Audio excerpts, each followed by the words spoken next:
Oikein paljon kiitoksia onnitteluista. Onnea tarvitaan. Tämä on tuuripeliä puhtaasti tämä koko elämä. Ehkä.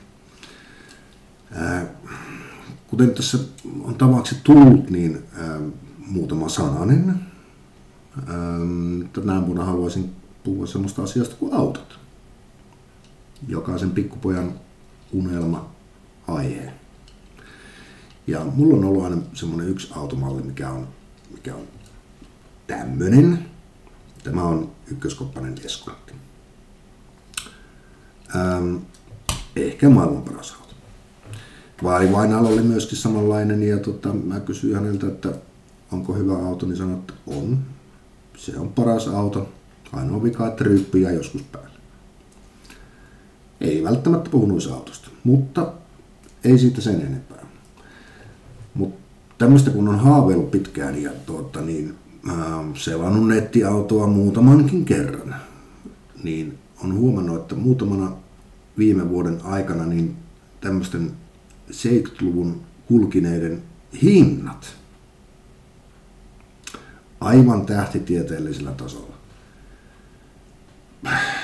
Jopa niin kuin projektiluontoinen systeemi ei ole taskurahalla ostettavissa, jopa täysin romu. Niin. Mutta tämä antaa toivoa tietenkin, että jos tätä samaa voisi jollain lailla rinnastaa myöskin niin kuin lihaa ja verta oleviin 70-luvun kulkineisiin. Sehän tarkoittaa sitä, että niin kuin meikäläinenkin on jollain lailla keräilyharvinaisuus.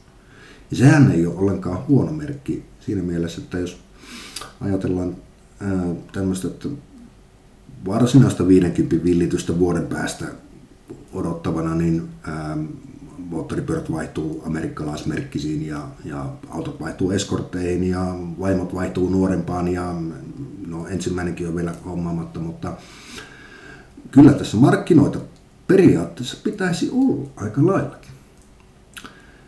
Jos ei muuten, niin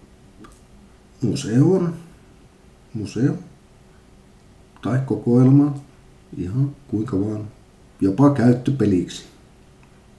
Ihan hyvä valinta. Ei näitä nykyajan sähkövempeleitä, ei niistä ole mihinkään. Kyllä se pitää olla old school. Ja sen takia tämäkin video on muuten mustavalkoinen, koska sen verran vanhaa, että no niin. Mut ehkä tämä tuli tässä selväksi tämä sanoma. Oikein paljon kiitoksia ensi vuoteen.